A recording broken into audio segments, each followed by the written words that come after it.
So నీకు 3 years ఉన్నప్పుడు dance start చేసావు.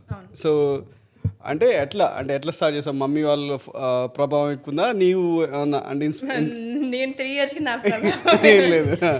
బట్ ఏదైనా కూడా మా పేరెంట్స్ వాళ్ళు ఒక మ్యాప్ గీశారు, మనం మ్యాప్ ఫాలో అవ్వాలి. కానీ మా మదర్ వెళ్ళి జాయిన్ చేశారు. Okay okay. 3 yearsకి వాళ్ళు కూడా అడిగారు ఎందుకు పాపని ఇప్పుడే అవి షార్ట్స్ లో వీడియోస్ వస్తూ ఉంటాయి కదా, చిన్నపిల్లలు స్విమ్మింగ్ పూల్ లో ఇది ఇంకా నువ్వు అని చెప్తారు. సో మా మదర్ కి చిన్నప్పటి నుంచి లైక్ మా ఫాదర్ కి కూడా ఆర్ట్స్ అంటే చాలా ఇష్టం. సో అందుకే రాగా మా చెల్లి పేర్లు అలా పెట్టారు. So okay okay. సో అందుకే చిన్నప్పటి నుంచి అంటే 3 yearsకి పాడటం కష్టం కాబట్టి డాన్స్ అయితే ఫస్ట్ డాన్స్ నేర్పిద్దాం.